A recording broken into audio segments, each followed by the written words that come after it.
Hey guys. Playtime, that's true. They might do this set.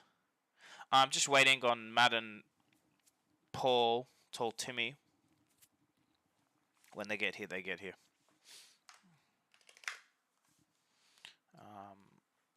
Since everyone's in chat, I thought I'd jump in. Can you tell me if my volume is too high or too low or just okay?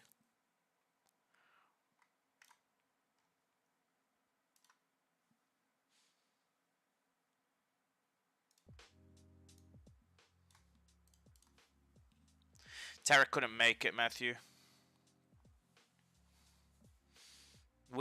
I knew we were gonna ask him, so I put it up, and that was it. Better pick in the comments.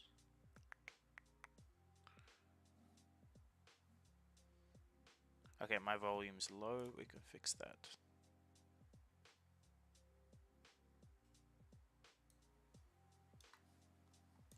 Testing. Let me know. I'll have to reconfigure everything once everyone gets on.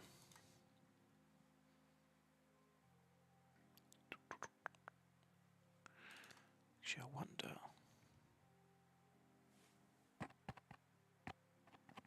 No, that's it.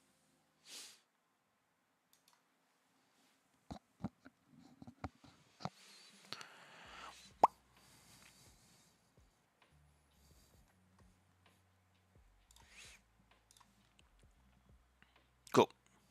I woke up like half an hour ago. Still tired, yes. Matthew, that'd be sick. Matthew, get in touch with me ASAP, and I'll get you on a Discord call, my friend.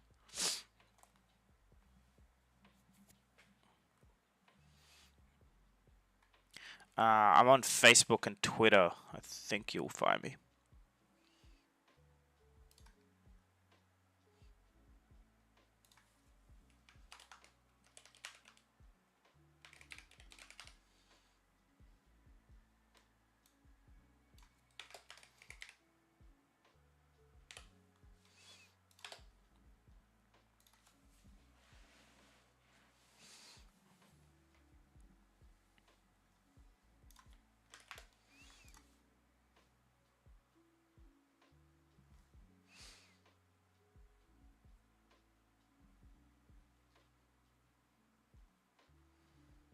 How do I share?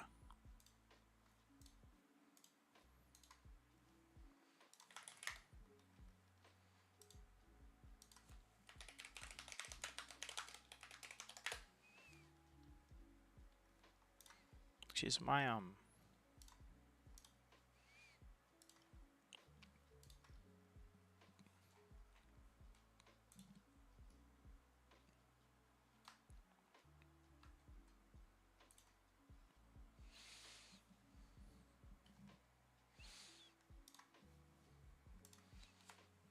DM'd on Twitter. Okay. If I knew how to use Twitter, that'd be great.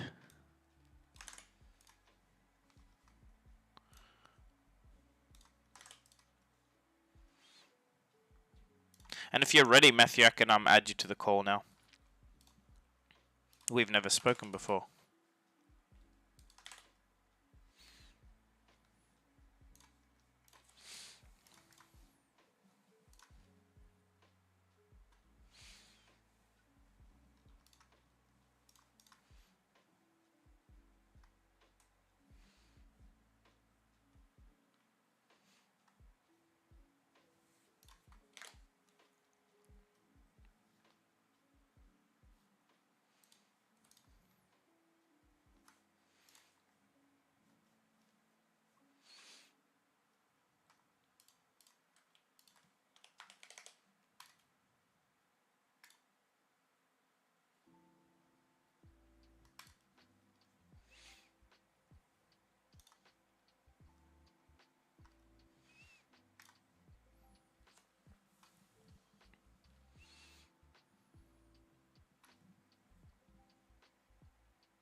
Alright guys, sorry, just setting up some stuff.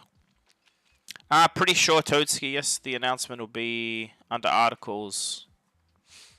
FAB 2.0, 7 PM EST. Can we do a countdown? Would that work? 15 hours? That's not right.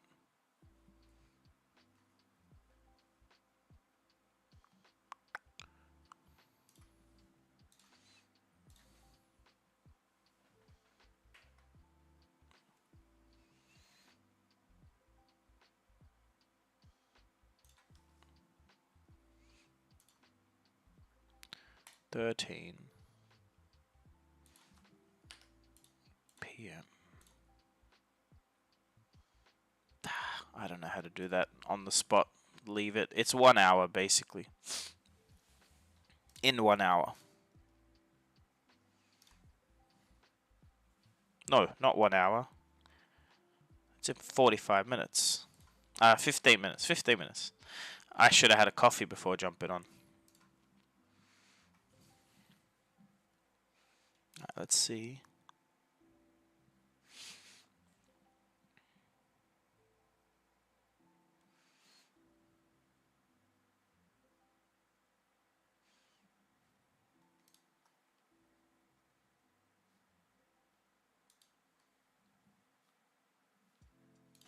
Hey, good evening. Hey. Actually, I don't. I might have to cancel this in a second. Why's that? Because, look, my camera's not popping on. I haven't used this in a minute. Alright, you can work it out, no worries. Oh no, I'll input, output. Yep. Video test. I can't believe I'm going to be on the call with the Tool Timmy. I thought he's your best mate. Come on, man. I'm genuinely his biggest fan. I like every one of his tweets. Dude, I keep telling him that he is... And to honor the Tool Timmy, I had to crack a few packs in there, you know? I keep telling him he's truly famous. Like, he's the most recognizable flesh and blood content creator. The subs don't show it, but there's nobody that won't see him at an event and go, I know who that is. Like, honestly, me and my friends quote the Tool Timmy all the time, you know? Let me hang up and reconnect, because I think that's all I'm gonna... Yeah. Probably because you have it turned on OBS or something. Exactly. Oh, will that stuff it up? I don't know. Sometimes you can't like duplicate the video source. That's true. I'm gonna turn it off in OBS. Good thinking.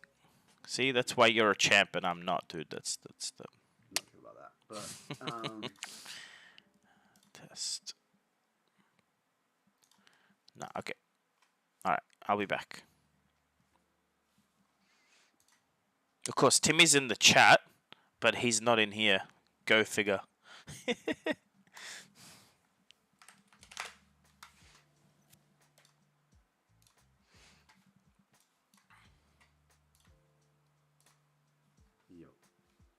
Okay, am I back? Yeah, I can hear you, but I can't. I mean, if people can't see me, not the end of the world. I haven't had that video background advanced. Yeah, I have turned it off in OBS. It's fine. What else can you do in here? Is there a refresh thing?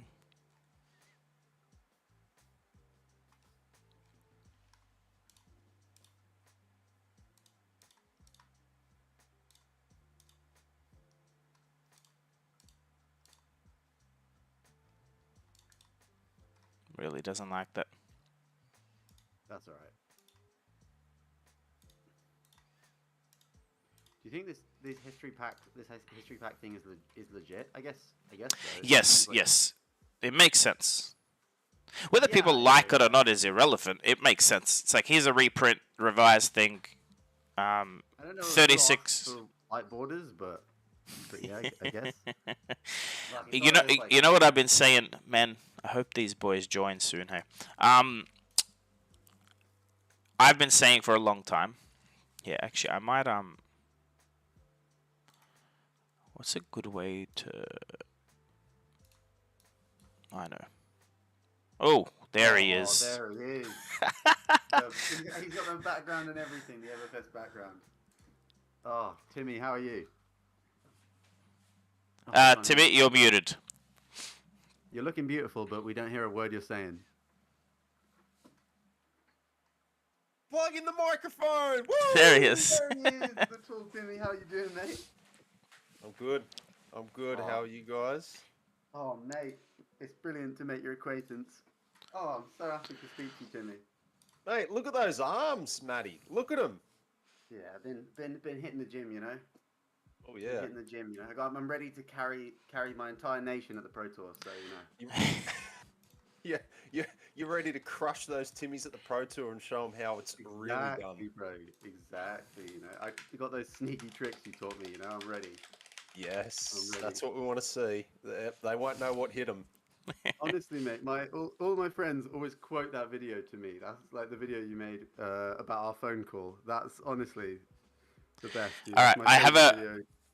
just we'll get acquainted after this because Tall Timmy and I are thinking about a podcast. By the way, Mr. Foulkes, and you could always be the first guest. You know.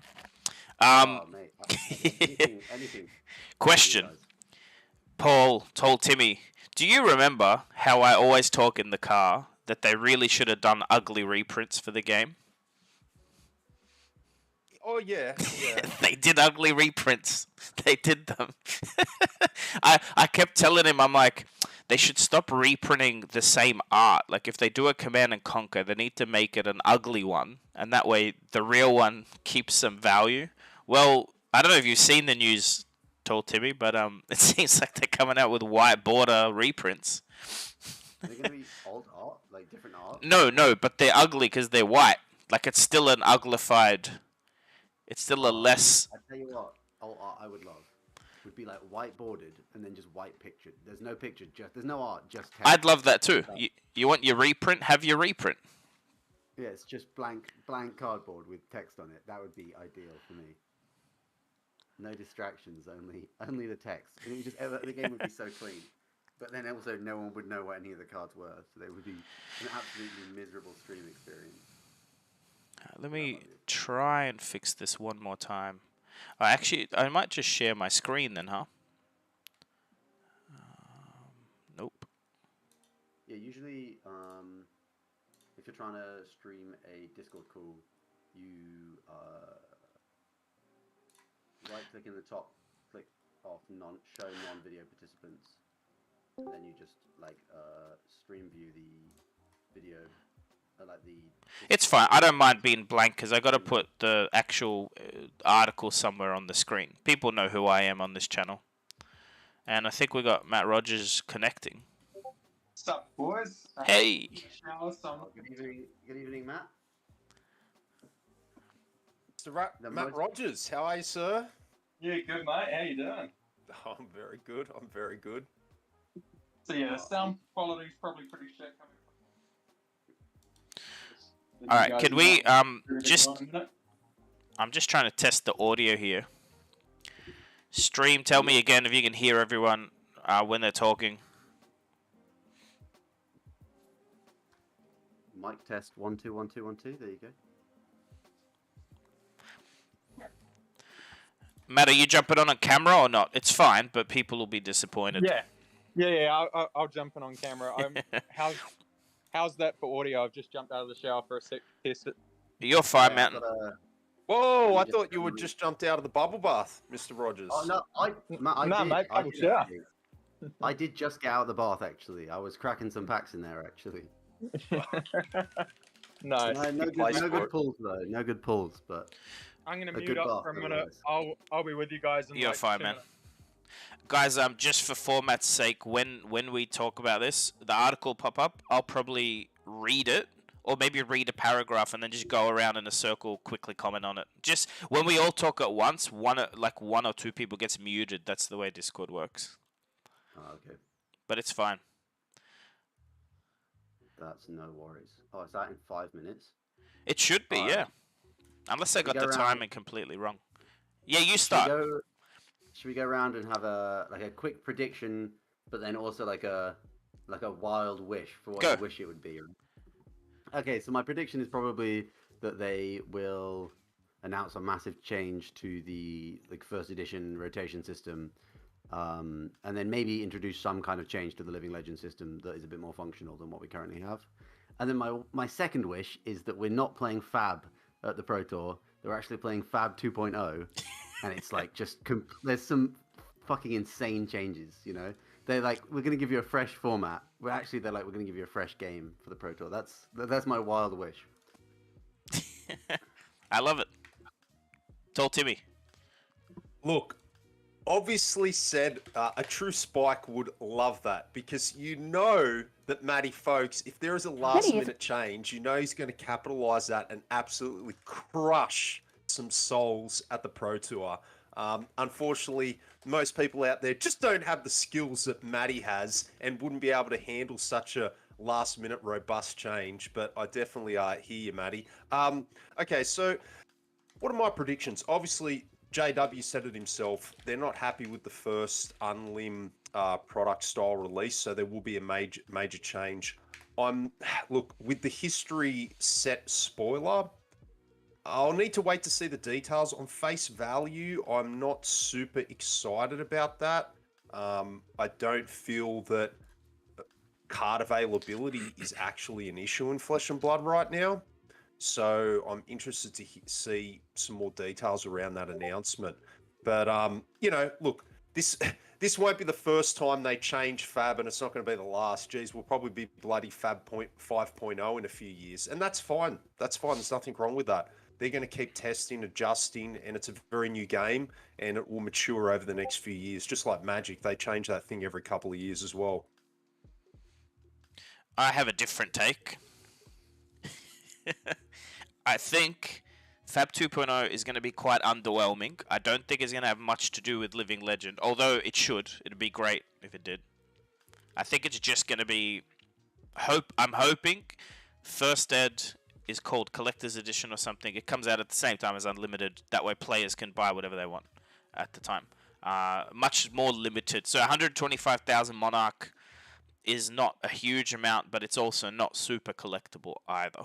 I imagine Tales and Everfest had even more, so I'm hoping like maybe they go, look, we're only ever going to release 30 or 40,000 of these, like the same as Crew, but unlimited at the same time. You just buy whatever you want. It'll make for very good prizing in the beginning season of a game, like, you know, first edition boxes being used as prizes and winner box for tournaments and stuff, but yes, I agree with Matt. It'd be hilarious if there's like a huge change to the game, and then Pro Tour is like, "Oh, you thought you knew how to brew a Flesh and Blood deck? Well, you don't. You better learn it in 11 days." And then, I love that. That's a proper ultimate pit fight. That's just everyone. There he is. You're muted, Mr. Rogers. All right, there I am. So. Matt, you got 3 minutes. Give us your real prediction for FAB 2.0 and then your funny prediction for FAB 2.0. Go. Okay. Real prediction, I think we're going to change the way the distribution model of how cards are done. I think I imagine they're going to get rid of Unlimited altogether and just do one print run of each set, and then do kind of special mix sets afterwards. You know, basically what we got a spoiler of this morning with these whiteboarded cards. I imagine that's kind of the plan, is that each set is just going to be one release. It's going to be its effective first edition. They're not going to reprint the set ever, and then they're just going to do little sets here and there with white borders. I like it. Did you see the announcement this morning? You and Tall Timmy? The history pack? Yep. I haven't seen it, no. Yeah, they already announced white borders, man. Leaked. Yeah. Oh, yeah. Yeah. I've seen... Okay. I saw the pictures that went up of the Southern Hobby thing, so I heard about that, but I haven't seen any official announcement or anything. Well, I also saw that they put up commoner on their list of formats. Yes. An official format. I can quickly check that now while we wait for the article. I think Yep, that's right. commoner's Maybe it's like now on the format list. I mean, but so is Ultimate Pit Fight. Doesn't mean too much. Commoner's going to be at Pro Tour, yes, as a side event. Is it? I don't know. No idea. Or was it one of the callings had Commoner because the TO wanted it? Which is fine. I'm not like, look, I hope it doesn't take any effort away. I don't want them to be testing Commoner, if you know what I mean. I mean, Yeah. I think it would be interesting. Although probably like quite solvable, but like. Well, Commoner's more solvable than, yeah, the whole format. Yeah. Yeah, Matt, I think I'm definitely in Fluke's camp here. Is that I don't want resources to be taken away from classic constructed testing, etc., with the devs for another format. So to just format because people want. Yeah, that makes sense. do you think the Flesh and Blood website's going to crash because everyone is trying to check it at once? Alright, we lost No, I Matt. think it'd be fine. We hope not. We What's lost that? your Oh, you video lost feed. me. Yeah, Oh, okay. there you are. Yeah, Matt's So, back in the gents, store. what decks I are went you to read playing the at the Pro article, Tour? I guess I can't do that. What decks am I playing? Yeah. That's a bit of a spoiler, eh? I have no idea Nah, yet. That's Dash. just- they He's haven't back on released a ban Dash. list, so- I'm The, playing Starbow. the super secret back from the dead Dash deck, right, to me? Yeah, Alright. FABTCG has crashed for me, by the way. It was Oh, no. lagging. You know what they say? There's only one hero whose name rhymes with trash. Oh. Oof. I'm playing Starbow at the Pro Tour. There you go. There's my. You can have that one for free. I mean, why wouldn't you? Although, actually, to be fair, I actually think I'd probably play Prism. Yeah, guys, the site is crashing. There's too many people trying to check. It was actually. Gosh. Yes. Oh, It's this fine, is it's huge. fine. Like, there's not millions of Fab players, hopefully. Well, we just need one person to post it on the Facebook group. That's we can get it secondhand through there if the website doesn't work. I'll jump on Reddit while I'm at it, just in case it... What about at Krakow, Matty? What are you going to play? I think there's only one playable deck in the format. Oh, Prism? Is that a call in? That's the call in, right? yeah, It's Blitz. the Blitz calling, yeah. Yeah. I'm. Oh yeah. Yeah, like I remember the first time I played the Viceroy deck, I was like on a Discord call and I was like, they were all playing and I was just like goldfishing this paper Viceroy deck and I was like, guys, I've played 25 games going first and I dealt more than 20 damage every single time, 25 times in a row. Like I don't think we've got a format here. It's just, Hey guys, like, if you're in the chat and refreshing, don't refresh. Let the... Let some of these streams refresh it. I think it's like every player watching. I think there's probably 1,000 people like watching live across the streams that I saw. Alright, we're back. No, Yeah, I think you Kano's definitely probably can't click on fine. articles right now. Oh my gosh. I love it. Hype. I don't know if you guys are PC gamers, Sure but are, like that's for sure. there'd be midnight releases, servers would crash. You wouldn't get in till 4 in the morning. Is it going to be one of those? Well, I'll be probably playing Flesh and Blood till 4 a.m. anyway, so... Oh yeah, I saw you're online on TTS, right? No, I mean, I'm not playing right now. Okay. I was just goldfishing more Viceroy hands, because like I found the best way to test Viceroy is just not have an opponent to waste your time. Yeah.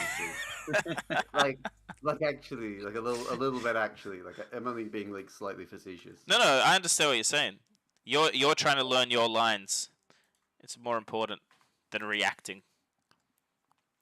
Like if a Kasai player wants to deal me 15 damage, like okay, cool. I'll just pretend you're not there, and so it's just quicker to do it on your own. Yeah, Viserai is very non-interactive these days. Yeah. Minute he I was interacts, really he dies. I was really expecting a Skeleton ban and Blitz. It was interesting that they, or whatever, I guess, but that they didn't choose to do a ban and Blitz. I think in Blitz there might be Kano decks that actually do have like solid over 50% chances into Viserai, but like Yes, yeah, but that's it. That's literally everything else. I think kind of like even Oldham looks like, if as long as you play correctly, like still not great. All right, guys, we're gonna use the secret weapon. I'm messaging Chris Bewley and asking him to send me the article because otherwise we'll be here all day.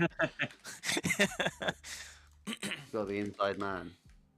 Well, if he's allowed to. I'm sure he can make an exception. Look, I'm guessing if the website's crashing, he can copy paste it, right? If he's around. Hopefully. Like as long as it is live. Or he's just offline because he doesn't want to deal with it. Or he's frantically trying to fix things. That wouldn't. This seems like get it more you know, when everyone hits refresh, the server thinks it's getting DDoSed and it runs away. Just... Server error 500. Oh, okay, I'm on the website, but the FAB 2.0 article It's is still not grayed out, yeah. Well, maybe they're struggling to. Are we right with timing? 7 so. p.m. EST, right? Yeah, it's EST. 7 p.m. EST. It's 9 a.m. Yeah, it's 5 minutes ago. It's coming up as. Anyway. Yeah. We're all good on time zone. Cool. Waiting for Did the you guys words play from- Skirmish? By the way, I'm curious. To Matt and Matt. I played. Like they did like a big skirmish the day before the Leeds battle hardened. Okay. And then I played my like local one, and then I played one in online. Like someone held one online, so I played that as well. How about and I you, played Mr. this Rogers?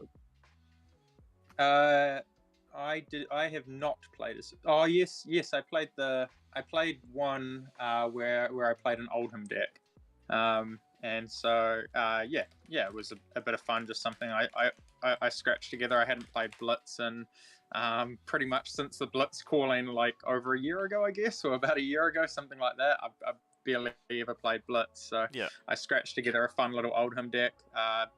Nice. Smashed KL out of the top 8 and then lost. So I did my deed. Did you lose to Vis? No, I lost an Oldham mirror. Okay. I lost it. It was actually such a sweet turn because like I went in able to pummel him unless he blocks with the stalagmite and makes me an ice because I only had a yellow in hand for the pummel, and he correctly blocked with the stalagmite and turned off my ability to pummel because I can only pummel after blocker's step, and then on his turn he pummeled me. Ouch. It was sweet. It was a good game. Pummel's so strong. Yeah, very, very much. We got 160 people watching. I'll acknowledge them. Thanks everybody for tuning in. We're trying. I don't know what to say. So far, we're reacting to nothing, but we can react to you guys. Yeah. Guys, quick shout out to all the channels here. Matt, you've got a YouTube channel, right? I do yeah. not. No, Oh, the sorry. other Matt. We know Fab School's not a channel. Yeah. Sorry. This doesn't work.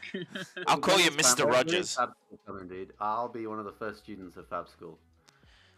Man, I get messaged every day for Fab School.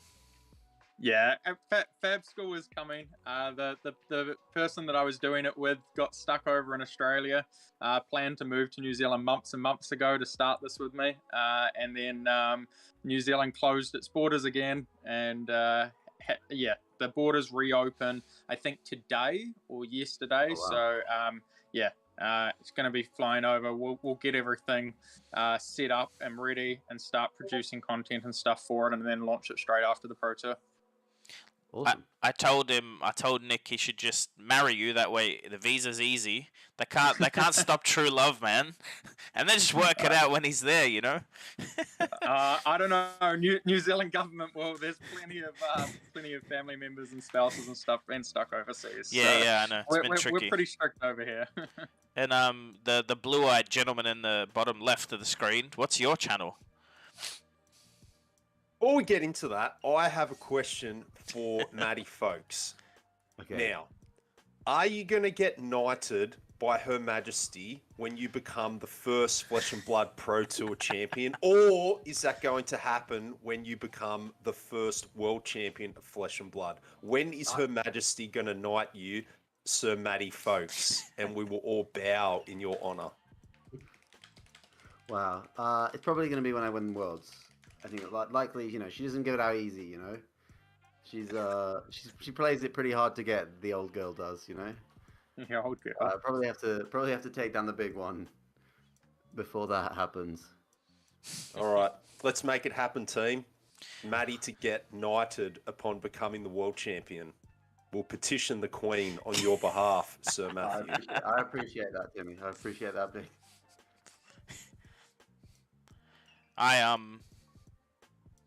Man, I'm surprised.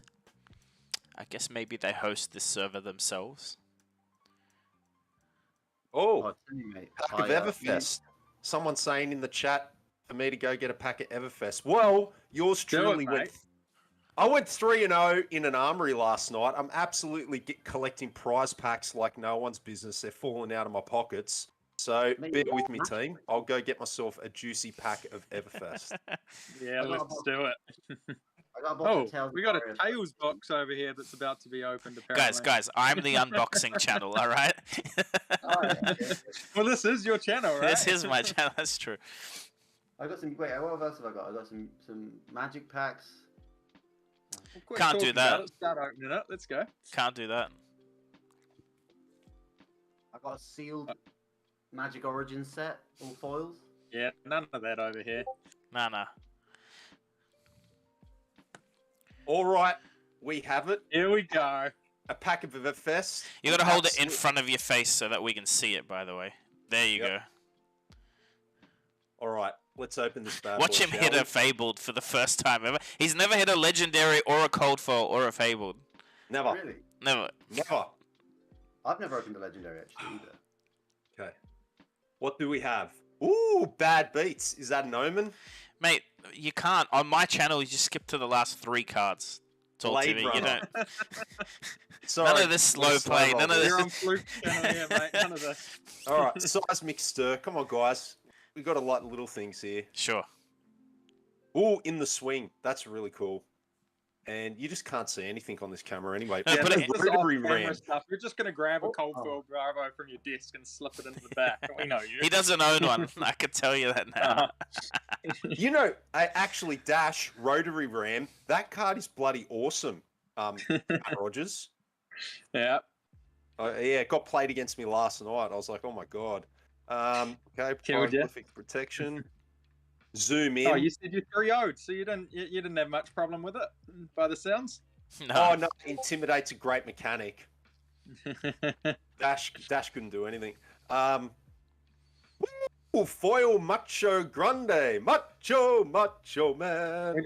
Is it blue? Oh, It is. It's blue foil Macho Grande. Woo! Life of the party. There we go. Oh, yeah. And last but not Bit of you. least. Oh! He did hit something. Majestic Shatter. How good's that, team? Pulled an M. Not very. Not too bad. One of the most unplayable cards I've seen in a while. I know. I was so hype about that card when I first saw it, but Same actually. I was like, wait, isn't this card not nuts? And then my friends were like, no, that card looks terrible. It doesn't do anything." And I was like, suppose it doesn't actually do any damage. Which is usually it would pretty be good if we had some more cards that did destroy equipment, but was a little less conditional. Wait, now I'm on the website, right? And it says FAB 2.0 is coming out on the 10th of April, 2022. Okay. Now it's coming out 2 days ago. 3 days. Well, 3 days ago for me. I'm already in. You're in the future. Well, Yeah, 3 days. look. But yeah. I have word from head office that everything is well on their end, and the article's not up yet. Maybe they're triple. Maybe they're triple reading the draft this time. Maybe that's. Yeah, that's fair. That's very fair. Okay, so I've refreshed, and yeah, it's saying 10th of April as well.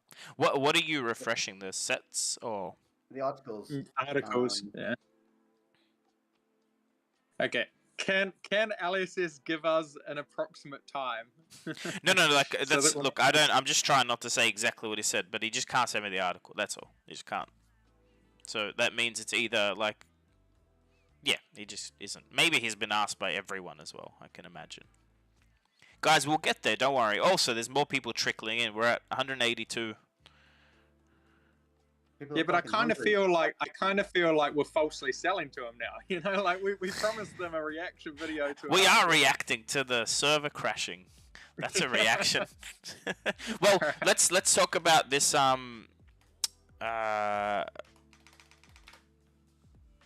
small update to Living Legends, Zachary's saying.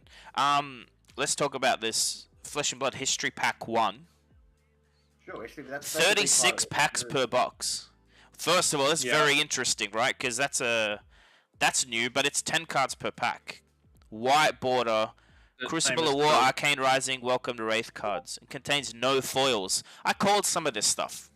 Matt, So you it's discussed not it the gonna be least. draftable. No, Yeah. No, it's not draftable. sorry, I meant Mr. Rogers, because you came in late. We were already talking about it.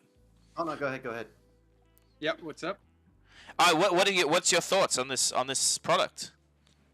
Yeah. Well, I think. I mean. Not draftable. Yeah. Not draftable is annoying. It would be cool to make it draftable, but I guess it's way too hard to make it draftable and fit in things that you need to reprint from like all of the classes. Like you can't have a draft format with like 8 classes or whatever. It would just be a mess. So yeah, I think I guess it's a really cool product for a lot of regions that didn't have access to Welcome to Wraith and Arcane Rising and sold out of their unlimited pretty quickly. So some people and forget that too. There's literally no FAB in Mexico. Spain, I don't think Yeah. has product. Like this is like going to be a great set, especially if there's no foils. It'll be a cheaper set, I believe, and people Yeah. can build cubes and stuff. Like yeah, you can't draft it, but you can at least start playing constructed. Yeah, so given everything's out of print now, it does give people still some access to the cards.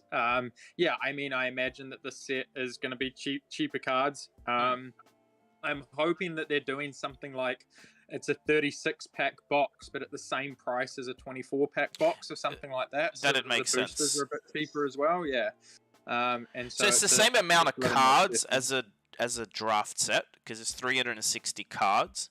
Like, but it's Yeah. 10. It's 10 by 36. So I think there'll also be less misses in the set. Like maybe double-sided tokens, I imagine.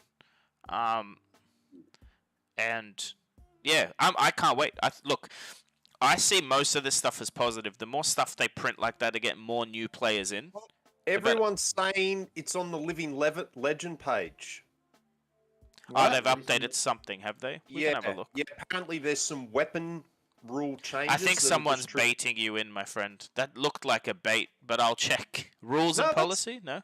No, that's Teklo Foundry. How are you, Teklo? He's the Made it to me, inspiration. everybody's favorite game. Where do you see the Living Yeah, one Legend thing- thing? Is it? Yeah, One go. thing I would be interested in is if with the reprints they rarity shift anything, because if they try to make commoner like something more relevant, right? If they actually rarity shift stuff, then that could have a dramatic effect on a theoretical commoner format. That would be cool. That's interesting. Yeah. Are they saying like weapons are gonna get Living Legend? Is that? Yeah, something- so weapons are weapons that are signature to that hero. Right. So Thorn would get Living Legend with Briar. But is Thorn's signature to Briar? Hey, she's the only one the color theme matches. All right. Yeah, but like, yeah, I don't know. But yeah, the thing I'm not looking forward to the set is these white borders and playing against Tall Timmy when he's got a mix of white border strikes and black border and all over the place and foil and this and that, and it's just it's gonna be vomit. But I think that's part of the incentive. I like that because if you start playing the game and you buy some cheap cards and then you get in, part of it is going to be like, I don't want to play with these white border cards, and you end up buying the rarer blacks, you know? Same as people get into Oldham and then suddenly they're cold foiling everything, or Prism. Yeah. Like you can cold foil so much in Prism. I think that becomes part of it as you start. Yeah. Man, nothing's loading for me. Yeah, nothing's loading for me either. Yeah. Is there anything on the fan page? I imagine people will post it there as soon as they get anything. Where does it say if a weapon is signature to a hero? Where does it say that on the text? Where are you reading? Living Legend. Okay, I've got it open. Let's see. Hero against Living Legend. Blah, blah, blah. Living Legend. Stavo's at the top. Great. Signature weapons. Okay, I can read this out. It's if you put the stream up and mute it, you'll see it, guys, as well. When a hero attains Living Legend, so does a signature weapon. The table shows the signature weapon. Bravo Showstopper is Anathos. Katsu is Kadachi. Rhinar is Romping Club. Dorinthia Dawnblade. It's got all the list basically going down. KO is Mandible Claws. So I think that's what someone was telling you is Rhinar's Romping Club, so you're going to be fine. But that's only because KO may not get there. Icelander's Kraken's... they're confirming Kraken's Icelander's weapon. That's not on theme either. Valda, Stavo, and Genus don't have a signature weapon. Okay. Well, Neither does interesting to Shiana, see, like, Kevden, or Datadol. Yeah, go. What's the intent behind that? Why do you guys think that they did add that to the Living Legend status? What are they foreseen that might be an issue? Rosetta in the Thorn future? has been on a lot of people's lips as getting rid of. But this doesn't really address that in any way, right? No, because Briar's not creeping up anymore. Does Stavo have one? Do they assign Stavo? No weapon for Stavo. Yeah. Okay. It's Okay, because they're gonna print something really powerful for Oldhim, so he goes straight to Living Legend, and then Stavo loses the weapon. That's it. It's really bizarre. Well, let's see again. We need the full announcement, right? Like, obviously they've put a big update into the website, right? And some stuff's updated, and obviously the FAB 2.0 maybe is the last piece that updates. Is this just a way to keep play testing manageable? Like, so they don't get to a point where there's just hundreds of weapons out there floating around? Is this a way to make design a little bit easier? Like, I'm just trying to think why they would do this. It's just another step on the quest towards banning every single Runeblade weapon in existence. They're just going to take away the blade and just make it the rune class, you know? That's... Nuda's telling me the article is up. They'll print twice as many to replace them, though, so it's fine. Yeah, that's true. Alright, guys, the article, as soon as it lets me in, I'll pull up. Yeah. I'm trying to get it up as well. We're all trying to get it up, and that's slowing us all down. They're saying no more unlimited, that's what I'm seeing. Okay. Okay, here we go. That at least makes sense. Yep, it's up. Alright, let me read through it. I'll stop at every paragraph or so. It has been 2.5 years since Flesh and Blood released. Over that time, passionate fans and hardworking local game stores in around 30 countries have joined us in delivering on our mission to bring people together in the Flesh and Blood through the common language of playing great games. We're all here for that. The journey from the first pack sold to where we are today has required LSS to continually evolve in order to support our scale up into a truly global game, a game that will stand the test of time and most importantly, stay true to our mission. Before I dive into the details, I want to thank fans, retailers, distributors, content creators, artists, OP partners, judges, service providers, and the LSS team for their belief, hard work, support that has seen Flesh and Blood become a loved and respected game across the world, built upon a foundation of a community that I'm proud to be a part of. What is FAB 2.0? This is we'll react to the end of this. FAB 2.0 is a collection of changes we are making to better support the delivery of our mission over the coming years. The bulk of this article centered around changes that we make to Flesh and Blood that better align with our mission, better support local game stores who serve as a community hub to bring people together to play great games. It also heralds the expansion of Flesh and Blood into non-English markets, a key passage to become a truly global game. These topics are covered in part 1. That's very cool. I've heard rumors of that. Yeah, same. FAB 2.0 is about investing in more areas that support social and casual play, in addition to our ongoing major commitment to competitive play. This is covered in Part 2. Part 3 covers some adjustments to how ELO ratings will be used, signature weapons, and getting rid of unused restricted list. FAB 2.0 is not... a lot. Yeah, FAB 2.0 is not about changing the game system itself. The comprehensive rules are the definitive rules for Flesh and Blood, and the announcer makes no changes to this. All right, let me talk part 1, then and we'll then stop and talk quickly. Yeah. Primary mission: bring people together in the Flesh and Blood through the common language of playing great games. The point I want to focus here is playing. I think the extent of organized play programs we offer fans around the world, from weekly armories, seasonal skirmish, ProQuest, Road to Nationals, right up to the $1 million pro play that includes Battle Hardened, Core League, National Champs, Pro Tour, World Championship. We have demonstrated an industry-leading commitment to the mission of playing great games. Because our mission centers around playing, it therefore goes without saying that we need fans to be able to obtain the cards on release day to play the game. Agreed. Alongside our commitment to playing, it's our love of collecting, which we see as an important and beautiful element of all trading games. I've personally been an avid collector of cards since childhood. My love for collecting, shared by many of the core LSS team, is an important part of the DNA and how we make Flesh and Blood, and this is why we originally designed Flesh and Blood to have first edition. Let's pause there. This is very important because a lot of people think it's black and white. LSS has always said both players and collectors. They never want to have one or the other. What do you guys think? I can only relate to one side of that. Of Like, course. I would happily play on textless cards. I sell everything I get as soon as I can. I hate owning cards. Yep. Argument there is, you need some collectability so you can fund it. It's good to hit a fabled cold foil that you can sell and buy yourself 20 different Majestics that you want to play with.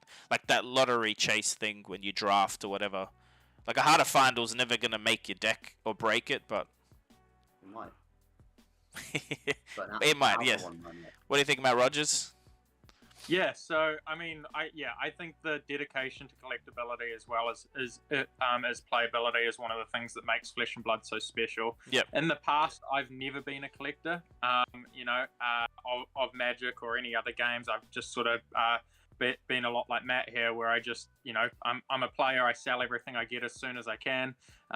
James always used to laugh at me at the fact that at the start of Flesh and Blood, I would just sell off the gold foils and stuff straight away and everything like that. Yep. But Fab really drew me in.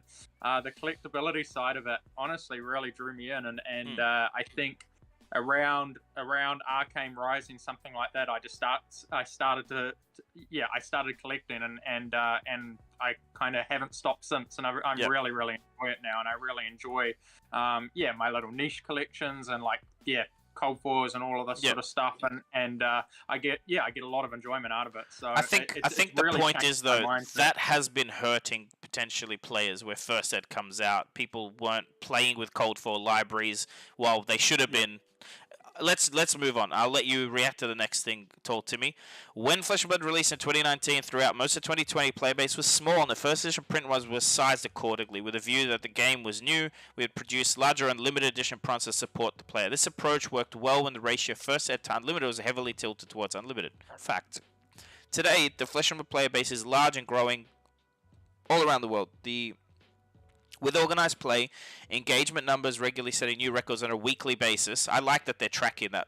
A very large number of boosters relative to 2020 is needed on release day for fans to simply play the game. This, however, has upset the balance of First at Unlimited to the point where First is no longer the special thing we wanted it to be. Fact, we know that from Monarch and Aria. It is my view that if First Edition isn't legitimately special, there's no point differentiating at all. Why not release First Ed and Unlimited on the same day? It's a very fucking good question. I've been asking that for a while. Some publishers like to release multiple versions on release date. They're talking about Magic, right? Differentiated by price point, with only the most expensive version of the product having the most desirable versions. We could have gone down this route, making cold foils only available in premium collector product, but that does not align with the vision I have for Flesh and Blood in the community. Call me old-fashioned. I want every fan who cracks a Flesh and Blood booster to have a chance of a moment of joy when you pull a cold foil, legendary or fabled. I know exactly what they're doing now. The moment of joy is priceless. It's something I want to preserve to all Flesh and Blood fans. The photos that have been sent to us over the years capture these moments of joy, really, and they really mean a lot to us. So what's the plan? Okay, guys, we have a spoiler. Starting with Uprising, releasing June 24. Sick. All right.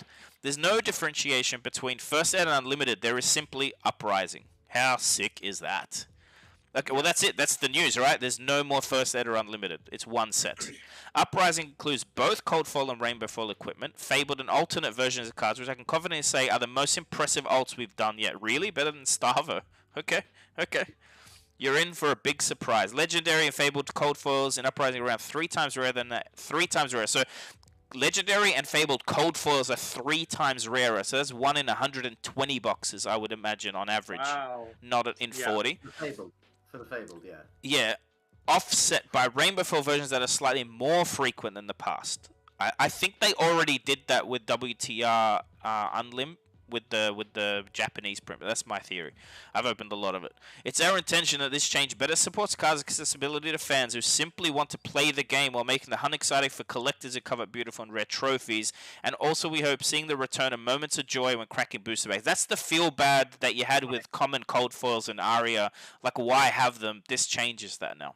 You'll pull 1 3 times more rare than you used to, which is sick. So, which is, if it's Monarch and Tails had 1 cold foil per box on average, it's now going to be 1 cold foil common per case, and 1 like on average, maybe something like that. That's sick. There's a small change. Yeah, so good. Small change to booster pack configuration. In Uprising, with cold foils now appearing in the token slot. The reason for this is when booster drafting, cards that appear in the token slot are removed from the booster pack as you normally do. So that means if you open a cold foil while drafting, you remove it from your booster and keep it before drafting that pack. And it's not in the draft. That is smart. That's smart, but also, you know what that means? That now means God packs could be Rainbow Foil Fabled into a Cold Foil Fabled. That now exists. What do you think? I'd like to do the maths on that. It's going to remove the... it replaces it. That's interesting. That's basically in the bubble slot. I love it. My first reaction is I love that. Because you pull a cold foil Fabled, no one forces you to shuffle it. It's yours. You don't have to leave the event. You know how people were dropping out of the Tales of Aria pre-release? Now you just play. That's sick. I like that. That means if you... I also think it helps a lot with drafts. Like, one of the problems that we always have with drafts is that, like, especially when testing for bigger events and stuff, is that, like, if a person opens a cold foil, they're kind of just always going to take it, and that kind of ruins their you know, it means they're missing out on a first pick for their deck. So it does change things quite a lot. And I love that this change just gets rid of that and means that the drafts will be focused on playing the draft. When you open a cold foil, you remove it from your booster and keep it before drafting from the pack. The intention is to avoid value drafting, damage the integrity of booster drafts. Please note this means cold foils are not considered part of your cards and should not be included in your deck and or equipment. This is only applicable to booster draft. Cold foils can be included in your deck and equipment, obviously, when playing Uprising Sealed. Sealed, you can play it. Draft, you can't. That's surprising. That last part really... Yeah. I think you were about to say also cannot be included in your sealed deck. No, there you go. You can play it in sealed.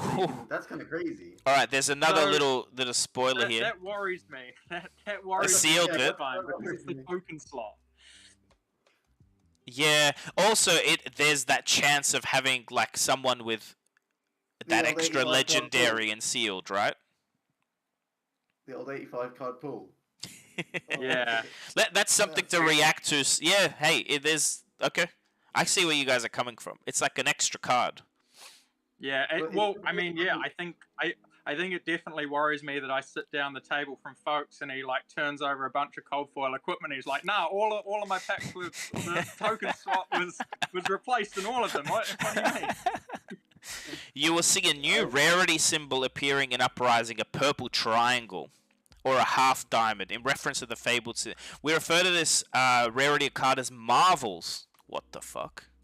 It'll be used on high-tier alt versions of cards going forwards. Knocking my cat. The frequency of each Marvel card varies. Some are equivalent to past alt arts, such as Earthlord Bounty. Some are harder to find, like Herald of Erudition or Aether Wildfire. They were confirming that Aether Wildfire is very rare. All cards with the Marvel rarity are much rarer than a normal foil. That's cool. Where the LSS is telling you this is a Marvel card. It's rare. That's sick. Okay. Average pull rates for Uprising are Fabled Cold Foil not confirmed, Rainbow Foil not confirmed, Legendary Cold Foil 1 per 220 packs. I'll do this maths later. Legendary Rainbow Foil 1 per 80 packs. Is that nearly 1 Legendary per 2 boxes? 3 boxes. 80 packs is like over 3 boxes, just over 3 boxes. Yeah, right? but that's more often Under than 3, it was. right? Yeah, so it used to be 1 in Yeah. 66. Sorry, 1 in. Anyway, I'll do the maths later. Majestic's 1 in 4 packs. Rare is It's like 1 in 2.5 boxes, right. give Yeah. or take a couple of packs. Yeah. But also you add the extra like cold foil legendary on top of that as well, I guess. Yes, right? yes, you do. Quite Well, nice. also cold foil on its own is 1 per 24 packs. Rainbow foil is 1 per pack. 16 cards per pack. Okay. Wait, Okay, 6. so yeah, common cold foils are still like around 1 per box. Yes. But yeah, the legendary and fabled cold foils are 3 times. Which are rarer. the important? Well, cold foils are 3 times rarer. Rainbow foils are less rare. You will get more No, Fable so to I play think- with, right? Yeah, so I think what it says up here is legendary and fabled cold foils specifically. So I think they're saying that only the legendary and fabled cold foils are 3 times as rare, and the commons are the same. Sure, but I'm reading the per packs. It's 1 per 220 packs for legendary cold foil, 1 per 80 packs legendary rainbow foil. Well, again, we'll go through the numbers in other videos, and I'm sure the community will number crunch. Pull rates are Yeah. not guaranteed to exist in any pack display or case. They're indicative averages. That's obvious. Cold foil reprint policy. Oof. Cold foil reprint policy remains in place and it will continue to protect all first edition cold foils. Additionally, the policy will be expanded to include cold foils in all future standalone booster sets and expansion booster sets. So they're called expansions now, not supplementary. Okay. Starting from Uprising, cold foils that appear in Uprising will only ever appear in Uprising, with the exception of organized play cold foil prize cards, so like gold foils and stuff. Yeah. So again, cold foils that appear in Uprising will only ever appear in Uprising. So like if it's a cold foil tunic in Uprising, they'll never do it. So it's the same rule, really. Yeah. Past, present, It is. future. The Flesh and Blood player base and local game store are growing, including well-established markets like the USA. Those who join FAB over the coming months and years need original cards to play in primary non-rotating formats that are the official game of Flesh and Blood. Up until now, Unlimited Edition has served this role. This is where History Pack will play an important role as the gateway, while respecting collectability of the original print cards. Told Timmy, do you remember at Blood Rush me talking about the Japanese stuff? And if it comes, I hope it's white bordered. Do you remember that?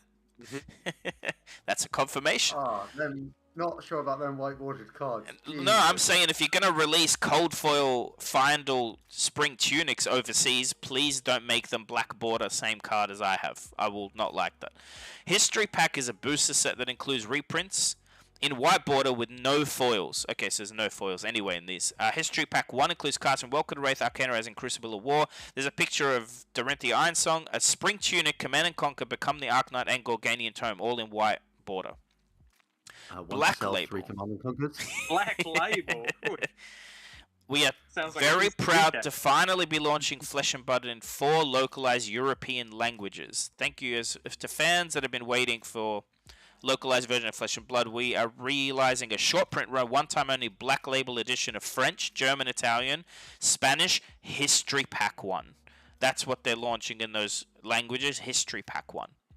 Oh, will we be able to get them in English countries though? I'm That- sure- that's Foreign gonna be black border. interesting. Mate, don't It's you own a foreign black distribution company? You start making some phone calls after this, Matt Rogers. Black Label is black board and includes something special that's not yet been done for a small subset of cards from the original set that History Pack 1 draws from. Once the Black Label print is gone, any further prints for these languages will be the same as English, white border with no foil. So they're doing like a first ed History Pack with foils for those 4 languages. Okay, and there's links So to the- these products. Not cold foils, right? Just rainbows, is it? Or do we not know? They didn't specify, I don't think. No, it just said something Interesting. special. They said something special that has not yet been done for a small subset of cards. So not yet been done, we don't know, basically. What will happen. Okay. Yeah. Maybe cold foils for some. Wait, could it be like cold foil? Like Heroes or non-equivalent? something in it. Who knows? It's just like we've never had a cold foil hero other than Starvo in a set, right? So that could be like what they're hinting at is you can get your... Look, I won't click the links for time reasons, but there's links to all the languages here. So History Pack 1 will release May 6th. That's very soon. History Pack 1 Black Label will release in French, German, Italian, Spanish, July 1. Digital assets product sheet. That's cool. History, the future of History Pack. The intention at this point in time is to release a new History Pack biannually in established markets. Wow. 2 more sets of reprints. Whiteboarded reprints. I like this. Let me just pause. I like that there's still 2 sets. There's going to be still your Uprising, and then there's going to be History Pack 2. If you buy History Pack 2, you're getting cheap play pieces. That's what new players will probably want to buy if they're buying. And then you that wants to draft the set or, you know, have a bigger wallet, you'll be sticking to, like, the proper set releases, I think. History Pack 2 release in 2024. History Pack 2 is 2024. Okay. An important part of part 2, playing the game is more than competitive play. Up until now, important part of FAB 2.0 is putting more emphasis on making Flesh about a game that people want to play in ways that are enjoyable to them. Up until now, focus is limited resource directly mostly towards competitive play. Yes. We know that why people, I don't know if people agree if they've been doing it well, but that's definitely all they've been focused on. We know that people love TCGs is much broad. Their love for TCGs is much broader than this, and there have been many people in the world who are already FAB fans and soon to become FAB fans who are looking for a TCG experience that's about having fun and being social. 4 key areas that we're putting more resources into: more storytelling, world building, character development, integration of lore into the play experience. So investing in the characters that we've come to know and love. First example was Bravo returning in Everfest, Dory and Reinhardt classic battles. These have depth, stories to tell, and we intend to take on a journey with them in the coming years. Publishing more lore, including books. That's great fucking news. Publishing quality books is a big undertaking that's quite removed from the core operation. Of course it is. This has made a follow-up to the Welcome to Wraith Volume 1 difficult to execute as our focus has been supporting the growth, blah, blah, blah. However, we're building towards a position where the stories of Wraith, the tales of Arya, the scriptures of light, and tomes of shadows will materialize in the hands of fans around the world in interesting ways. Products that offer play experience that bring fans into the adventure, conflicts, and story arcs that are happening within the world of Wraith. That's very cool. There's people that live for that never ever care about winning more than they care about the story. Like, we've got Ryan Bell in our group that he's a good player, but like he'd rather talk about lore than than deck building, that's for sure. Products tailor-made for the first play and social experience. So first play.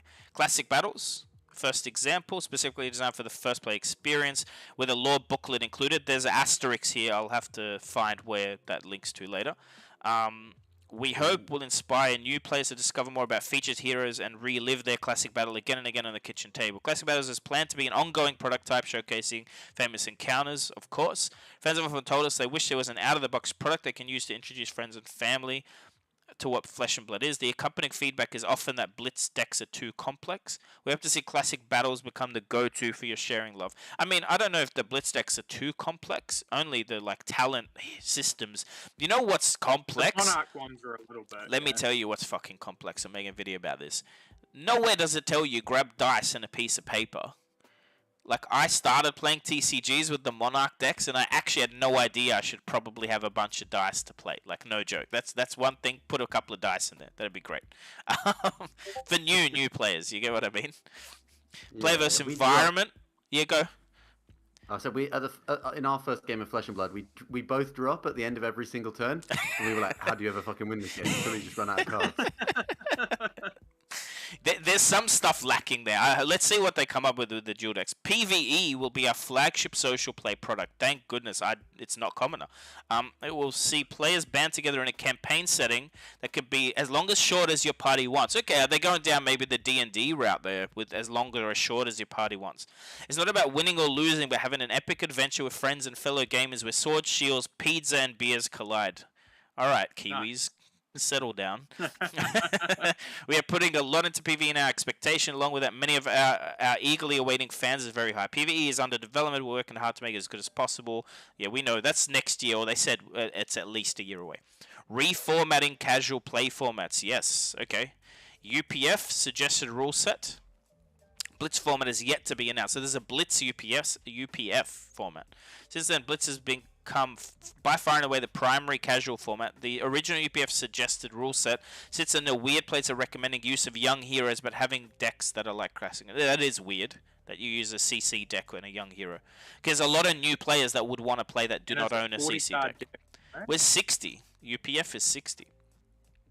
Oh, okay. They're saying they're changing that. Based on overall feedback, we've updated UPF suggested rules. Young Heroes, 11 card inventory for weapons and equipment, 40 card deck, up to 2 copies of each unique card, and every official Flesh and Blood card is legal. Okay, so really including cards like Go Bananas and Taylor. Okay, we sort of knew that. They were already in UPF. Yeah. So basically, the big change here is 40 card deck for UPF. So you can actually buy the Reiner Dory deck, you and your friend, and then join a UPF pod. That's what And they're saying. 11 card inventory for Taylor as well. That's competitively relevant, I suppose. Sure. The size of your inventory matters, you know. Okay. Are you gonna play UPF? I'm ready to shark my local UPF pod. You get 120. I'm not joking. You get 120 prize picks at the calling if you knock someone out. True. That's true. Yeah. He's coming to ruin everybody's day. Talk to me. Summary of your thoughts so far. Yeah, but I'm ready.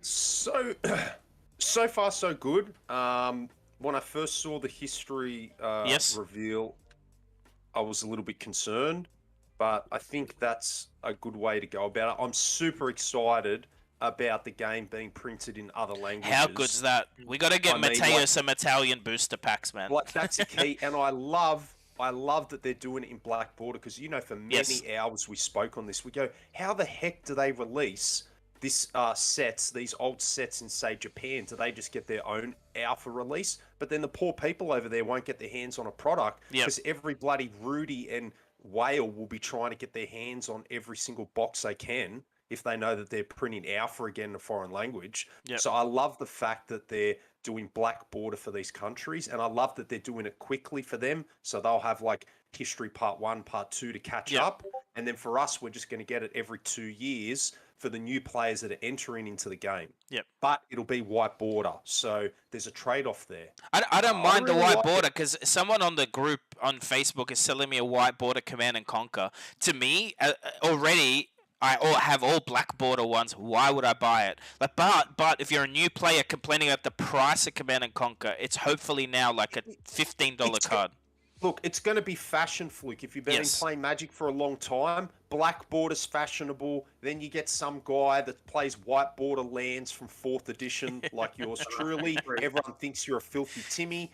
And then 6 years later, it's cool. All the cool kids are using white border lands. I love it. Okay, so trust me, people will be playing with white border decks in a few years' time.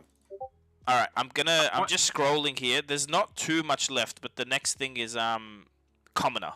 Go, Matt Rogers. Finish your thought. I was just going to say, I wonder what their plan is with this black border thing, because it's like almost certainly going to get scalped into other markets, right? So like, even if the French black bordered packs are only available in France, like everybody's just going to sell them to America, and it's just, this is going to look go silly again. Matthew Foulkes. I envisioned, because I played my brother is a big Yu-Gi-Oh player, and he invited me to play a sort of a regional tournament last weekend, and he hands me this deck, right? And I draw my first hand in the first turn of the game, and I'm looking at 5 German cards, and I'm like, oh, dear God, how dare you do this to me? I call a judge, and I'm like, Judge, there's literally 100 words on each one of these cards. The game is ridiculous. And I'm like, Judge, I'm going to be here for a minute. You might have to stand here the entire game.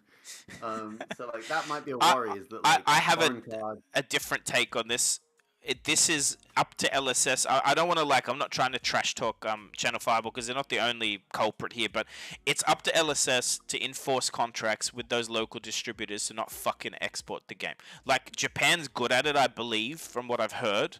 They keep their stock. Matter. No, some will leak, but it's about how much leaks. At the end of the day, the end user will scalp it over there. The end consumer is just going to sell it. But what I'm saying is, as long as players can get their hands on it, like if they won't. Yeah, is that what you think? You're going to be the biggest buyer, Fluke. I think. I'm not really. I think if they're just doing a small print run and releasing it in those local markets, I don't think very many players are going to get their hands on it. If they're doing a large print run and spreading and allowing other markets to sell German cards or whatever, then I think it'll be fine. Again, time will tell. I definitely don't have a crystal ball. I'm not some sort of wizard, but yeah, I guess is what I'm fearful of is that the French thing, the French print run is only available in France, and then all of a sudden, all of the stores and any of the players that manage to get it from those stores are just going to sell it straight into America. Yeah. All right, guys. Commoner. We've seen the community interest growing. I'm going to have mixed feelings about this, no matter what it says. We're pleased to do that. Official Commoner rules set for fans to rally behind. We're pleased to do that now. In summary, the official Commoner rules are 40 card deck, common cards only, 11 inventory slots, can include up to 2 rares. Like, already, to me, you've lost me. It says Commoner, like, change the name or don't let commons in it, but that's just me. 2 rares and all cards must be common. So 2 rares in your 11 inventory slot, weapons and equipment. 1 young hero can be rare or common. Up to 2 copies of each unique card allowed. An independent banned and suspended list for the commoner format. Oh no. And 30 minutes per round, best of 1. I've never, like, I don't play Magic. I don't understand Pauper. To me, it was always my opinion, and then you guys can chime in. Why make a cheaper format, especially if you're doing history packs and stuff? Like, why the cheaper format? What do you reckon? So I've played quite a lot of Pauper in Magic, actually. And when I first started playing it was because you could play it really cheaply on Magic Online. You could play it for like $30. Yes. But it's also just a different way to limit your format to have a different and interesting and novel format. Sure. And that can work out well or badly. Like, there are some Pauper formats where you're like, this is just awful because one thing is clearly obnoxious. But, like, that can happen with any other format. Like, it can be a cheap format, and it will obviously be cheap, but it can also just be an interesting way to find more uses for just cards. A different meta. Like, a different meta to play in. The bottom of a bulk box of cards. Like, suddenly all these bulk random commons you got that don't quite make the cut. Like, actually, I can build up this commoner deck. And so what you're telling me is if I like playing Warrior, it might end up being Warrior's more fun to play in Commoner, as an example. Yeah. Like, it's just kind of a different, more casual... It's probably just a different, more casual way to play right now with the current card set, because it's not that deep on commons, but... What do you think, Tall Timmy? Look, I have... Okay, where do we start? Commoner as an alternate format, I've got no problems with. But the intent behind it to be a format created for the purpose of being cheaper, I'm not on board. I think you can include rares and majestics, and the affordability's around the same. I am 100% cool with it being an interesting way to play the game that could be explored, but to use the format Commoner as the only affordable way to play Fab is just ridiculous to me. It really is, and I hope it doesn't. Split the minds of people that Commoner is the only affordable way to play Fab, because I just don't think it is. But I do think it is good to have lots of formats moving forward, and I'm sure over time it'll be a great format to play. It'll be probably very strategic, and it'll be a lot of fun. That's my thoughts on it. Quick thought I have on that is part of my. I don't feel like we have a big enough player base. Like already none of our local stores currently in Sydney play UPF. If suddenly you got Commoner as well, there's literally not enough players. Like, some stores only get 6 people per armory. Yeah. I'm playing my local store has a Commoner armory tomorrow for what it's worth, actually. Yeah? Yeah, and it's like a first time thing, right? But like, I think most of the people who normally would play have made the effort to build something up. Yes, and then come on down. Matt Rogers? I think Commoner's a great entry level drug. I think we can, it allows Magic players, Yu-Gi-Oh players, Pokemon players, anything else to just like build a quick deck out of the common bulk box and kind of get involved and try things out, right? Yeah. So I think it's going to be a great format for that. I do think, like, I kind of agree with Timmy on this cheap thing, but also, like, Commoner is like next level cheap. You know what I mean? Like, you literally can just build it out of the bulk bin. It's going to cost you a few dollars less than a majestic, for your whole deck. So it definitely can't be the only cheap way to play, but it is a way that you can play for nothing. I didn't think of that, but you could, a lot of stores, you could literally go up to the box, build a deck, and some stores may not even charge you for the common bin. Yeah, exactly. I understand. Exactly. So, yeah, definitely a good entry level drug. My concern that I raised before, and that is now getting deepened with the fact that they're going to have a ban suspension list for it, is that they're going to devote resources to it. And development testing and stuff like that, R&D team, etc. So it worries me a little bit, because I think those resources are already starved where we're at the moment, and I want them to get the main formats right. Wait, you don't want to fly to America to play a Commoner Calling? I will not be flying. You go 13-0 again. I've been ignoring the chat completely, which is fine because I've been reading. But I had a question for. Sorry, I had an answer to someone. Someone talked about the weapon banning. Well, we already know that Dorinthia has Resplendent Dawnblade in the dual deck. So I think someone's asking, okay, if Luminaris gets banned with Prism, but there's a new Illusionist, will they have a new? Yes, I think they'll just go Luminaris Resplendent, right, and then they got the weapon back. And it allows them to rebalance it if they have to ban a weapon. Okay, quick note here. Rules. We're developing a third type of REL, rule enforcement level, to help differentiate the environment, player expectations of casual events such as Armory pre-release and Skirmish, and more competitive events such as ProQuest and Road to Nationals. The aim is to better support player experience, casual organized play level, while maintaining a high standard of rules and policy at compliance at competitive level. Part 3 is Hello, ELO, and Recognized Excellence. Can I comment on that? Yes, yep. I think that's massive.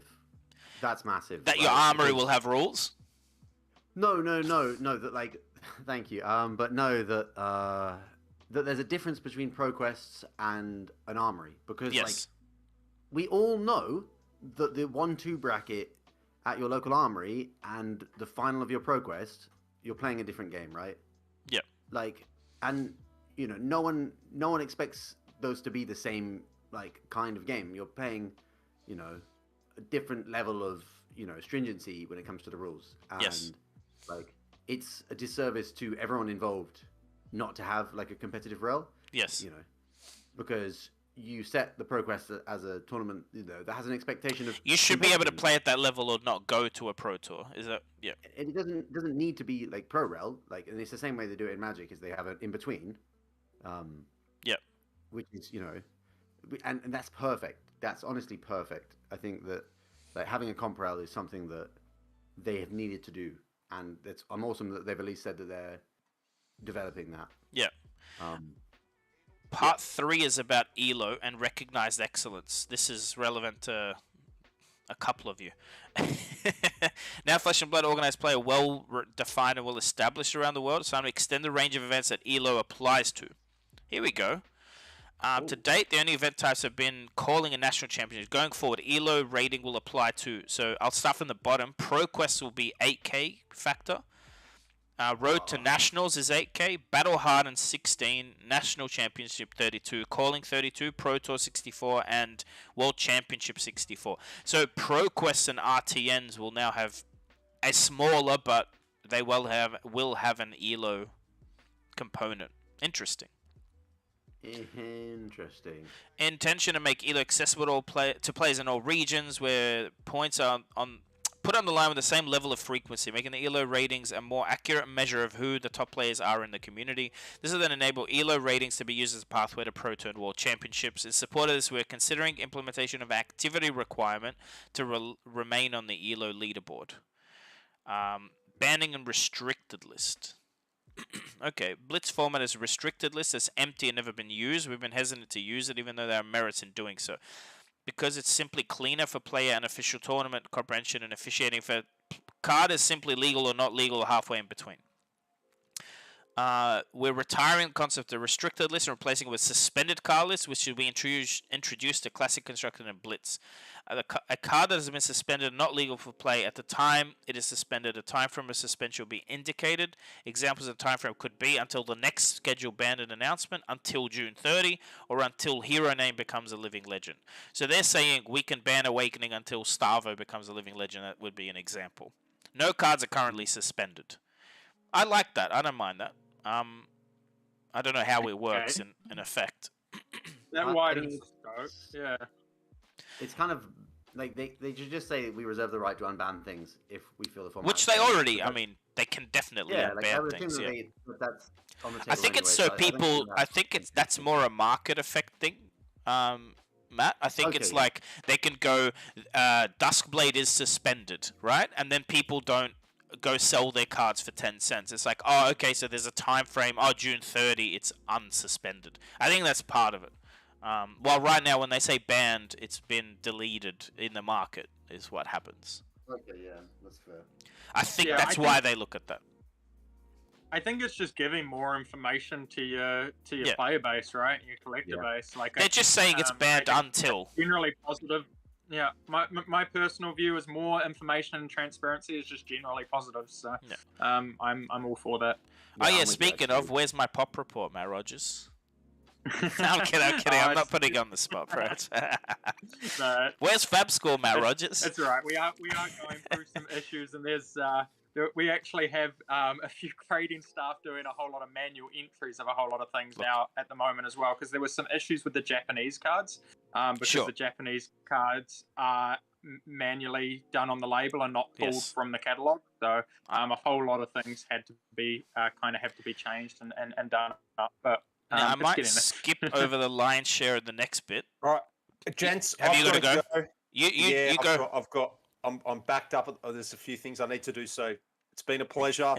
I'm very excited about everything moving forward. I'm very excited about seeing you all in New Jersey. I can't wait. Oh, So yeah, if, mate. Can't wait for me. if you're Well, watching you know, this right now, wherever you are in the world, I'd love to meet you all in New Jersey. It'll be fantastic. Awesome. All right. See you, gents. Cheers for joining us, mate. Peace out, Timmy. Gotcha. I'll skim this next bit. It's just the weapons that we've already talked about.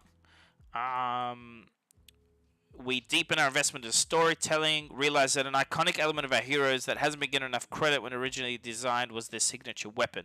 It's important that the heroes are rated are bound to their signature weapons, and it is reflected through the game system to honor and strengthen the crossover between the game and the world of Wraith. Therefore, we're updating the Living Legends system. I won't go through it, but everyone has their theme weapon. Dardadol, Cavedan, Shiana don't. Starvo, Valda don't yet. They don't yet.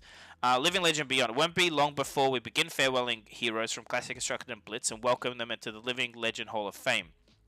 It's always been our vision that Living Legend would eventually be an official format in its own right. Okay. Have they said that before? Okay. The Living Legend format? That's interesting. Chain Living Legend Unbound format. with seeds? The Wild West. The Wild West. The vintage of That's Fab. sick though. That is cool. Like you keep, reason to keep your deck built, keep your stuff around, your cold foils. Turn up to a tournament with what's the Shiana one? The house deck. I think Shiana's the most expensive deck you can build right now. Obviously, a critical mass of heroes need to actually become Living Legend before launching this form makes sense. But I wanted to let you know that's the plan. That's very cool, actually. That's very, very cool. You have occasion again to play legendary heroes, wield iconic weapons, and do the most powerful things possible. That's cool. That's very cool. Seasonal programs. 2021 July, that Living Legend points were being expanded to include a wider range of organized play programs. Therefore, was available on the Card Legality policy page. Because it has been quite some time since the article was published, and many new players have joined the FAB community since, I want to take this opportunity to remind the community that the number of events increases for seasonal programs like Skirmish, ProQuest, and Road to Nationals. The Living Legend points per event will likely decrease. Okay. So they're going to decrease because there's more events now. They decrease the amount of Living Legends. The intention for seasonal programs that season of the same program type at a somewhat stable number of Living Legend points at the leaderboards, and not that the total number of Living Legend points per season increases as the number of events running the world increase. I understand the balance there. Before each new season begins, we'll review the Living Legend points by event type table and adjust if needed. So they're saying if they're running, skirmishes in 4 or 5 new countries with all these languages, they don't want heroes to self-retire too quick. They want it they clearly have a time frame in mind for some of this stuff. Like it takes a couple of years or whatever. Standing out from the crowd. Living Legend leaderboards information now has a page of its own found under the hero menu and also linked via the rules and policy center. Wrapping up, thank you to everyone who supported Flesh and Blood from 0 to 1. I hope you enjoy the next phase of our invention together, that is FAB 2.0. Best wishes, James White, founder and CEO. Lots to digest, but whew, what a journey. Wow, there's a Yeah. lot in there. There is Yeah, a lot. it There was is a lot. I think mostly positive. This is Screeds above their last announcement. Yes. So yeah, it sounds like there's a lot of positive changes. A lot that's sort of more open and on the table, and a lot of the questions that we as the community have been asking for a little while seem to have been answered as well. At least some of them. So yeah, I mean, I'm interested and excited to see what sort of develops with this. I like that there's other formats. I like that there's ELO for across the range of events as well. I think that's a positive change, and I think that's a change towards using ELO for Pro Tour and Worlds qualification, etc., stuff like that as well. So yeah.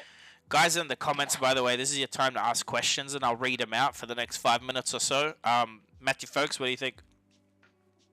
I was just thinking about the ELO system, and I was like, fuck, do I have to not play ProQuests now? Like, I was like, You just have I to win don't them. know. Just win them, yeah, true. How many did you win this season? How many did you play, and how many did you win this season, Matt? He won a couple. I conceded in the finals of both the ones of two that I played, and then I played two in New Zealand before that I did not do so well, and that I got trashed by a bunch of prisms when I was playing Oldham. I had someone complain to me like, bro, I went to my local ProQuest and fucking Matt Rogers was just there, ruined my day. I was like, the worst, dude, the worst. I'm like half an American local now because I'm over there for PCG so often. I'm almost a Las Vegas local now. You just come back to steal some gold foils and then import them out of the country. So obviously mixed reactions in the chat. I've just been skimming. People upset about weapon bans and not. Although no weapons are even close to being banned, based on what I was right. That's one thing I've said a bunch of times. Is people get crazy about the living legend system when it's actually a thing that's never done anything at any point to anyone. Yes, correct. Like it's not even real. Like it's like an imaginary boogeyman that sort of lives under your bed. And they keep moving the goalposts. But they've also they've kept moving the goalposts anyway to make it less likely that things get living legend too prematurely. Starvo's the only exception. And moving the goalpost to make Starvo more likely. Well, exactly. Okay. Do you think he will get living legends? Well, I don't know. Statistically, he's unlikely to. So yeah. I think, will they living legend him anyway, even if he doesn't hit it? Yeah, probably. I think he's gone. Yeah, I don't think we'll be playing him at the Pro Tour. I think he's gone. Yeah. I would be. He's too good. Surprised and even more disappointed with the ban than I was with the ban and restricted announcement. If they were like, yeah, this other announcement, if they did the same thing again, a month later, they were like, we're still not doing anything. It's the same format, but you've been pretending there was new formats for the last month and a half. Now, I want to get your opinions because this is probably the more polarizing issue in the chat. Matt Rogers, player. No one doubts that, but you do also collect, and you literally run a grading company, so collectors are definitely part of your bread and butter. Matthew Foulkes, zero, when I say zero, you're 100% a player. The collectability is I won something I can sell to fund a ticket somewhere. That's how you think of it, right? Yeah, exactly. When I won Nationals, I won flights to the USA, actually, Yes, yeah, there. So talk to me, Matt Rogers first. We have Uprising coming one set. Cold foils are slightly rarer, but there's no collector edition to speak of. What do you think that does for, not you personally, someone like you who's a player, but also more on the collector side? Is that for me or folks? Sorry. Sorry, Mr. Rogers. Yeah. I think it does a lot of things. I think it's a very positive change. I think it's awesome for players in that they're going to be able to play drafts and sealed and stuff like that, and have the potential to open, I don't know, $1,000 card probably, like the Fabled being 3 times as rare as Fabled was in any other set. It just means that it's going to be a very sought after after, very rare, beautiful piece that people are going to want to collect. So for players, I think that for somebody that just plays their local armory every week and drafts every second week or something like that, hitting something like hitting that could mean they can build a whole new deck or get a couple of cases of the latest set or whatever. I think that's huge as a player to help develop their collection just naturally. And then for collectors, I think that it is going to bring back that real coveted sort of rare specialty to a few cards, things that you do, your favorite sort of cold foil legendary or something that you do want to get graded and put on your desk at work or something like that, something that is, something that you're very proud to own and is just a stunning piece, art piece of your collection. I think it's going to kind of add that back in, because in Tales and Monarch it was kind of dime a dozen, everybody had them, it's just sort of whatever. Whereas I do think that's going to come back. So I think the change is just massively positive. I'll chime in just before Matthew Foulkes. I just realized that everyone's prize packs now, forever, might have a cold foil in it. Yeah. You no longer look at your fucking red band on the thing and go, eh. Right? It's every pack might have something in it. There's something cool about that. Matthew Foulkes, what do you think? So I'd like to reiterate basically what Chad Valentine in the chat is saying. Yes. Is that they've basically made, like, I think I actually really, the more I think about these changes, the more I actually really like them, because yes, like I'm not an economist, I'm not for sure, but like theoretically in my head it makes sense that like when you like financially incentivize like the top cards in the set, the rainbow foils should by extension get cheaper because there's people opening packs to try and get the more expensive stuff, right? Yes. Which makes it both. Yeah. It means you have that chase card, you have that like top end that people actually want, but then you just have playable cards, like right now, like for Viscerai, I just have the cold foil boots, not because I was like, God, I've got to get this cold foil, just because I was like, these are the ones I opened. Yes. And I'll just use these, but like the fact that like you actually make a distinct thing means that you can actually make the cold foil thing matter, right? Yes. Which I think probably for a lot of people not something that massively mattered over the last couple of sets. No. Like since Monarch, it hasn't mattered nearly as much. I would bet probably that rainbow foil legend, like say of the Tales of Aria legendaries, like Spellbound Creepers, rainbow foil Spellbound Creepers are probably rarer than the cold foil ones, yes. right? Yeah. All Aria legendaries are hard to find in rainbow foil. Like try and find a rainbow foil Rampart, but you can find plenty cold foil ones. Yeah. Which is a problem, by the way, for both. If you're a player, there's a feel bad where, like, I want to sell this cold foil because I don't care if I play with a token shield. I just want to play. And then it's feel bad for collectors because the card is not rare at all. Like, it doesn't feel that special to own a Rampart because everyone has a cold foil Rampart. Well, there's only one version of it for such a long time. I hear there's a few gold foils out there now, so... I own one, yeah. Wait, did you say you own one? I own a lot. Of stalagmites, or...? I own a gold foil. No, stalagmite not yet, sorry. I'm talking Rampart of the... Okay, yeah. Stalagmite is the new battle-hardened one, yes. Yeah. Yeah, that's what we saw. That's rare card. Rare for now. I believe that's replaced the skull cap, is that right? I don't know. No, it says on the prize page, right?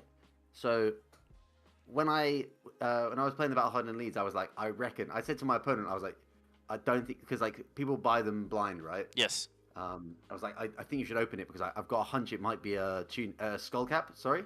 Yeah. Because like the previous Battle Hardened before they did in America, like it said random gold foil legendary. Yes. But it was a skull cap, and I think skull cap is better than blind. Yes. But it was a stalagmite. Which is better, I think, than a skull cap right now. I have no idea. It is. I'll tell you, people are paying more for them. Yeah. Yeah, people are paying more for them. Well, because there's only like a handful of them right now, so collectors want to get in early. Yeah. Guys, I won't keep you longer. Thanks for joining. This was fun. Talk to me, and I'm thinking of doing a podcast, actually, a little bit like this format where we bring guests on and stuff. It's something we've been thinking about for a while. We don't know what to call it yet. It might be called FAB Down Under. Maybe. Any last points, last thoughts before we leave? Mostly just really positive. Like, I think There's it no would be fair to glaring say- negatives, right? No glaring like that's shit. No. Yeah, I'm sure that someone could say, I hate whiteboarded cards, and find Sure. a way to dislike the announcement, right? But, like, the fact is that that's perfectly optional for them. Yep. And, like, I think maybe they need to be careful they don't split themselves too wide on, like, commoner, devoting time into commoner, like Matt said, that could be problematic, because, like, you know, we only need so many formats, and if you give people too many choices, then, you know, it's actually just like there's no good ways to play the game because they haven't put enough time into any of them. But Yep. I think it's a great announcement, and I can't wait to farm a million ProQuests. Was just that a trying bigger to- announcement than you thought? There's a lot in that. There's a lot. There's so many things you could say here. No, I'm But saying that's like the not amount of good. content in that announcement. They changed a lot of things that I wasn't expecting them to touch. Yeah, you were expecting it to be underwhelming, right? I said that, yeah. See, you set your expectations low. Now I'm having a great day. Matt Rogers. That's not what you told me when you asked me to come on. You're like, oh, this is going to be huge. This is going to be thing. You upsold it a lot. Mate, it's huge because you're here, mate. No, I think I'm on the same page. I think that the whole announcement was just really positive. I mean, with LSS announcement, if we're honest, lately they come with a little bit of anxiety leading up. You know, we don't know if they're gonna kind of shit the bed with it or if they're gonna announce something really positive. And it's kind of flip a coin either way. But this one, I think they announced about 10 things and all of them were positive. So this was just huge. I'm just really pleased with every single change and every single thing that they've announced here. And I'm excited to open packs again, I think. Me too. With these new changes as well.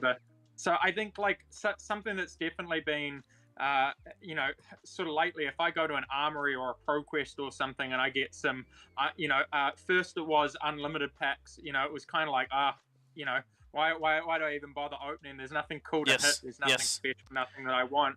And now lately it's kind of been the same with Everfest as well. Yes, too much. And, it's kind of been a little bit like, whereas now I think it's going to be really cool now that there's this huge range again, that there's going to be some excitement to opening packs again. And I can't wait for prize time again where I get to crack and see if I can hit a, cold foil legendary that's Exactly, one in a case or whatever. Because statistically now, if you open 40 cases of first ed, which you and I probably do, you were helping Card Merchant out, right, with their singles. If you open enough, you hit a cold foil Fabled. You were for Everfest, I think, like helped them out. Everfest, you open, you're gonna hit a Grandeur cold foil, right? Yeah. Now you might open 40 cases and not see a single cold foil Fabled, which is cool because there's always something like statistically. No one's gonna I think it's gonna be harder to build a master set of everything by opening. You're gonna need to interact with the community more. It's gonna be an adventure. Yeah. Now I have a couple of thoughts. Matthew Foulkes, you want to say something? No, I was just blown away by 40 cases. I'm sorry, I was Well, 40 sorry, when I say 40 cases, I was wrong. 10 cases, 40 boxes is the average you need to pull a Fabled, right? No, but did you personally open 40 cases? I own 75. I have 20 left. Yeah. Is there like sort of a 55 warehouse? cases. Nah, man, my photos on the fan page is this shelf that's like bowing under the weight of all the boxes. It's on there. All right, here's my thoughts, because I come from a very different perspective than both of you, I think. Thought one, white border, don't fucking complain, because you can still buy all the unlimited sets. If you think white border shit, I would be spending money on black border unlimited sets, which are all in stock right now. You can buy WTR, Arcane, and Crew. You can buy all of it.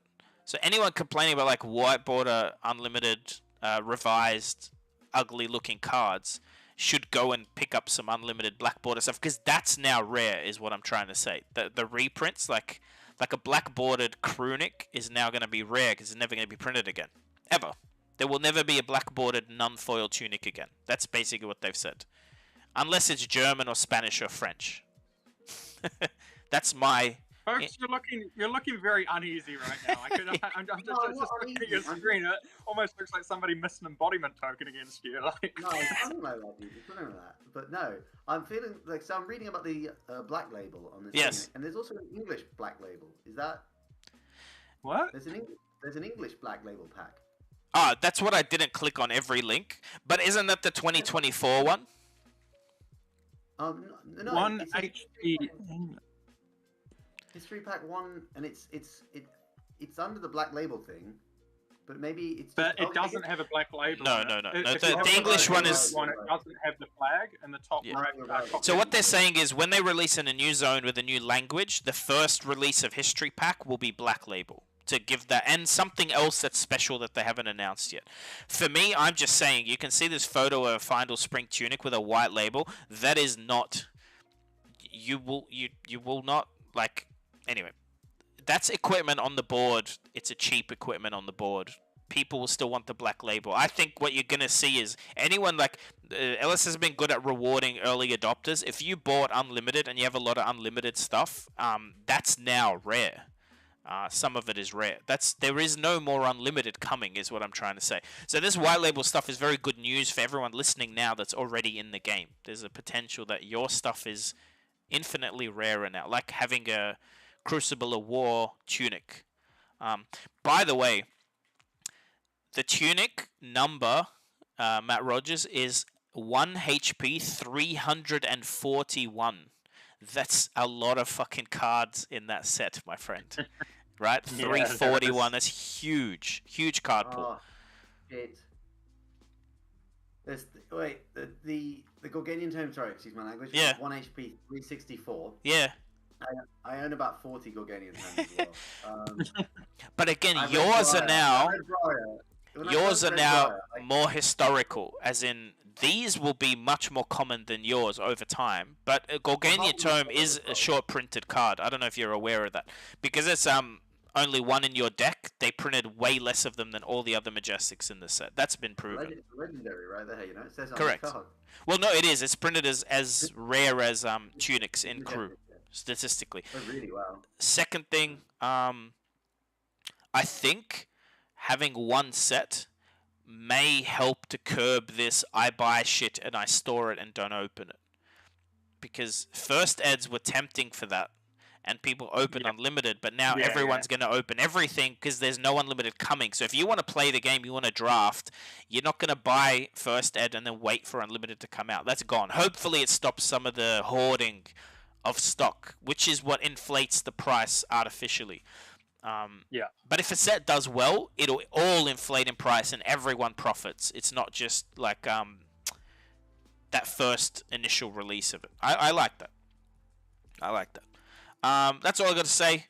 I think it's gonna be cool. So we got a set release soon. May 6 is around the corner. Yeah, That's right in before the Pro 3 weeks.